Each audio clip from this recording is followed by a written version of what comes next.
already know that Rivian makes great vehicles, but what we don't know is if a bad charging infrastructure or a bad charging experience can actually ruin a great EV. Ford and GM have already announced that they're joining Tesla's NACS charging, but should Rivian too? This week we borrowed EV Sportline's decked out Rivian R1T for a 700-mile road trip. We stumbled upon Rivian's newest owner-exclusive high-speed charging network and one of the only on the East Coast. So it is just like Tesla is going to just charge whatever card you have on file. It says this one is free, stay adventurous. Look at, actually it's completely free. We learned that Rivian's Adventure Network absolutely rocks, and also that Rivian could be one of the next automakers to ditch these bulky singular purpose CCS chargers. So let's get started. Alright guys, so we are getting packed up to leave our house with 3 kids, and as you can imagine, it is a chaotic mess, and that's where Roborock comes in, today's sponsor. It has been a lifesaver for helping to keep our house clean. The brand new Q Revo is a super advanced, insanely easy to use, and almost completely maintenance-free robotic vacuum. I mean, imagine this. This thing will literally tell you that it's dirty and that it's going back to the dock to wash its mop. Comes with this 5-in-1 multifunctional dock, so it auto mop cleans, it auto mop dries, and it even empties its own dock and refills its own onboard tank. So right here we have the dirty side and then the clean side.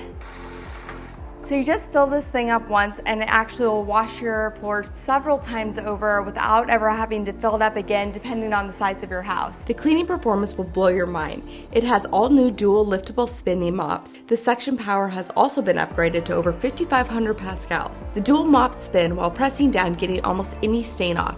It's even smart enough to lift itself up to 7 millimeters when carpet is detected, so it doesn't get the carpet wet. There's advanced features like reactive obstacle avoidance with LiDAR, and of course it's autonomous. The LiDAR scans create a 2- and 3-dimensional image of your house, and you can watch where it's cleaning in real time or schedule a cleaning session. It'll literally make it look like we've had a maid stop by and clean our house while we're gone. Click the link in the description to get yours, and let's get back to the video.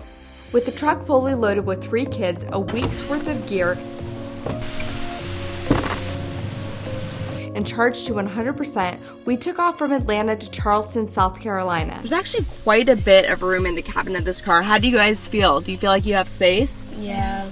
We have this car so weighed down. Not only do we have all of our stuff inside of it, but we have a camping tent. So when your kids no longer ask for a treehouse, this is what they want. We actually have a shower in here that's like full of water already. I know that that's definitely gonna affect our range. I'm a little bit nervous to use Electrify America on a big trip like this, because if like a charger isn't working, we're gonna be out of luck. With conserve mode selected, the truck goes into its most efficient mode, utilizing only the front motors and auto-adjusting suspension based on speed. We noticed the truck then altered course, rerouting us through Augusta, Georgia, where we assumed we'd be heading to this Electrify America. So I want to FaceTime our friend Ben because he drives the Rivian and he used to drive the Tesla. Hey Ben. Hey. How has your charging been with Electrify America? Have they worked? Yeah, that's always the thing. When they do work, they actually work fairly well in terms of how fast they are if they work. But I don't know, it's about a 50-50 shot in my experience whether or not, it even turns on. Oh really? 50-50 shot? That's not very good. I don't think we have the Rivian network here yet. We're always kind of like the last to get those type of things. But that's where we were wrong, as one of the newest Rivian Adventure Network stations and one of only 6 in the eastern US had just opened up in Augusta. So initially we were going to go to a Walmart Electrify America charger. For some reason the card did not automatically take us to Rivian's Adventure Network. I saw that pop up, so I'm just going to go there. Drive east on Interstate 20 for 5 miles. 300 kilowatt potential here. I honestly, because I'm not driving a Rivian daily, I don't even pay attention to where the Rivian network is or any of that. So this is our first time really getting to try this out. I'm surprised the card didn't, maybe at that point it was busier, so it selected a different charger, but I'm surprised the car didn't initially go to Rivian. Exactly 12 months ago, Rivian went live with its first adventure network in Colorado. The network is designed so Rivian owners don't need to pull out any membership card. Just pull up, plug in, and charge. Rivian is rolling out 3,500 of these chargers at 600 different locations across the U.S. They're placed en route to adventures, i.e. along the Appalachians in the south, upstate Michigan in the north, and the canyons, deserts, and mountains out west. There's currently 24 stations out west and just 6 in the eastern U.S. Each has 6 stalls, and most of them charge at speeds up to 200 kilowatts, though ours in Augusta was one of the first rated at 300 kilowatts. This is actually a fast charger, but I kind of wish it was a slow charger because there's really good food options here. I'm impressed. Good job, RJ. Rivian has also made it clear that it plans to allow other EVs access to its adventure network in the future. But is it too little too late? With Ford and GM having joined forces with Tesla in adopting its NACS standard by 2025, it means that the trio now controls about 3/4 of the entire EV segment in the US, and some experts believe that CCS, at least in North America, won't survive the battle against Tesla's smaller, simpler, multi-use design of its NACS chargers. It's interesting because I'm realizing how Tesla-centric my point of view is. At the same time, it's really humbling because I'm realizing this is how the average person is. They don't know anything about EVs. They're going into this and it's completely new, or at least I have a little bit of perspective. When you think about it, there are only 2 types of EV manufacturers: startups like Rivian and Lucid, and large established OEMs like VW and Hyundai. With OEMs, things are much more complex, and brands like VW are already invested in Electrify America and its CCS standard. While with startups like Rivian, the decision loop is much shorter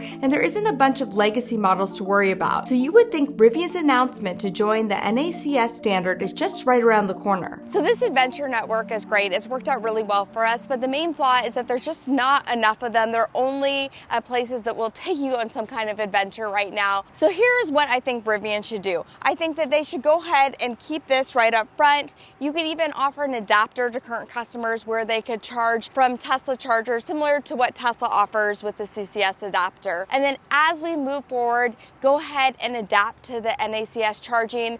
Add something in the back so they can charge just like Tesla's charge back here.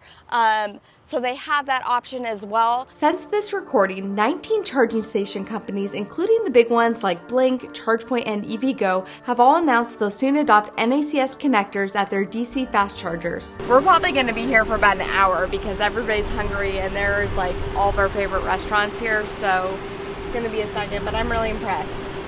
I'm happy. So we're walking up to go move the truck. It's a 300 kilowatt charging station. We charged about 215 kilowatts from it. It only took 20 minutes and we're not even done eating, but we're gonna go move the truck right now. Back on the road, the kids loved every minute of the car's Wi-Fi network, where up to 8 devices have access to some pretty decent internet speeds, even in backcountry roads. So I know this truck is impressive because it can drive up a wall, but I think we're most impressed by the in-car hotspot Wi-Fi here in the middle of nowhere. Check it out. We were getting, of course this time it's much slower, but we were getting up to 120 megabits a second earlier. Our favorite part of the Rivian right here.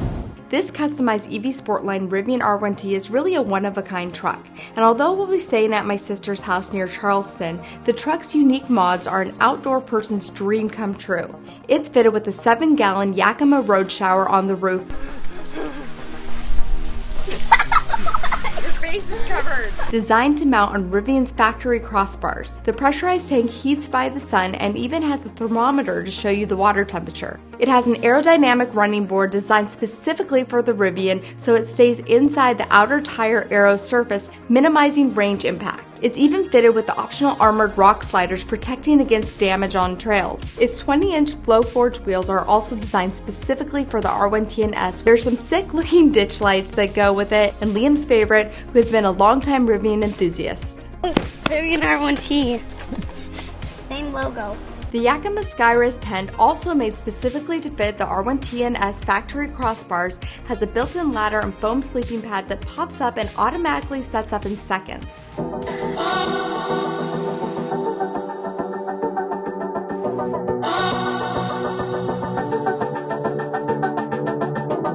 What is going on? We just stopped to pick up food. We're like right by my sister's house and now it's telling us we don't even have enough range.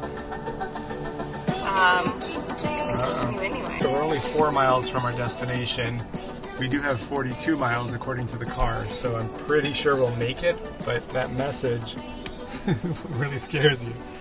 Alright, so we have a Nemo 1450 here that we're going to be using. My sister's a Model X owner. We're going to be sharing the Nemo 1450 between us. So we're just going to go ahead and plug it in. Here we go. I do think that's so cool. And charging.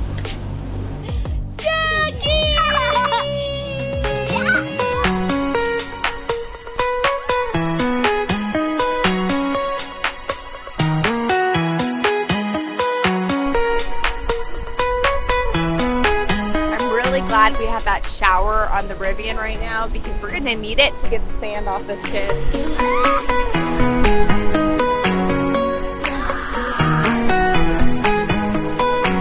And there was a king tide and then a blood moon, and the tides have just like covered the dunes. Crazy, unusual event.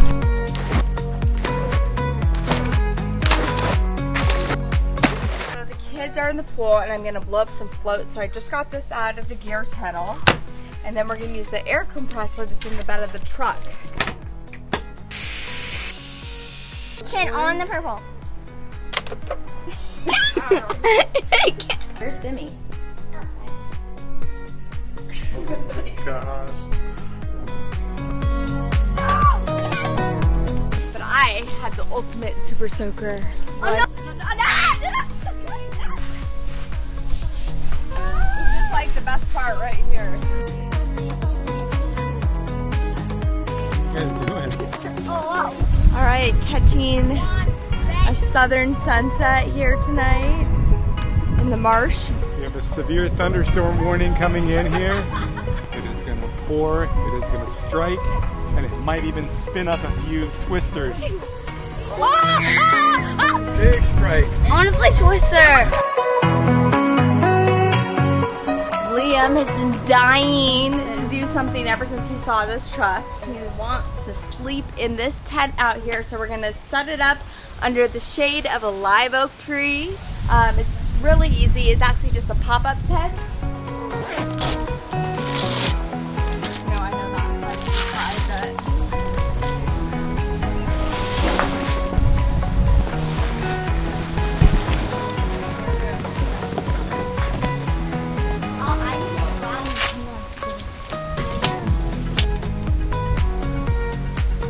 Liam's never worked harder in his life.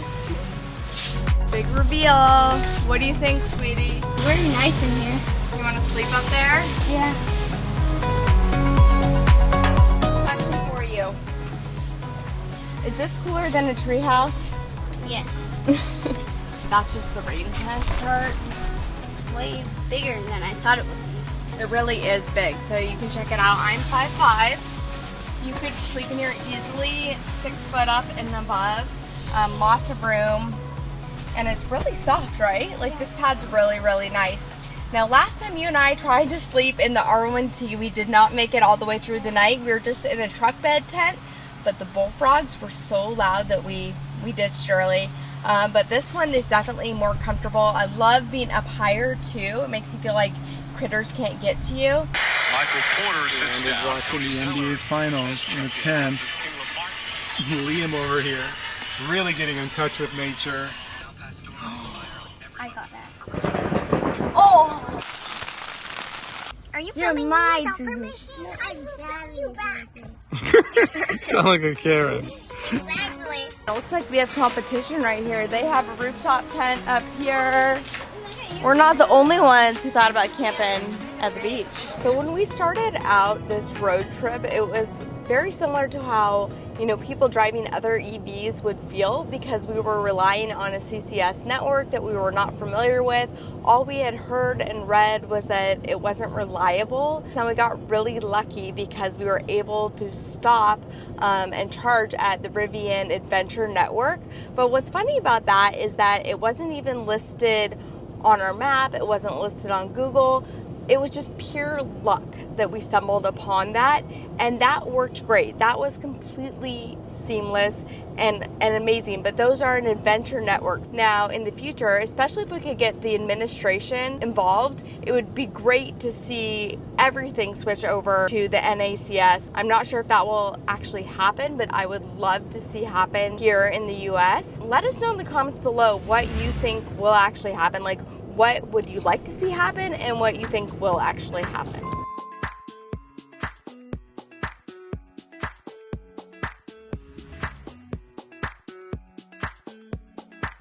2, 3.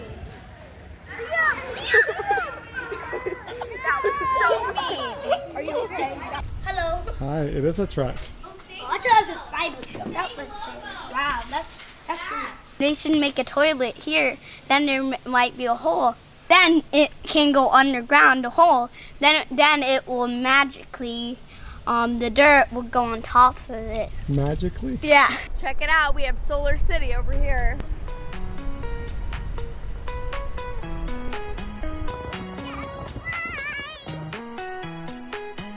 Happy birthday, dear Lincoln. The birthday dinner! We have Snow White in the house.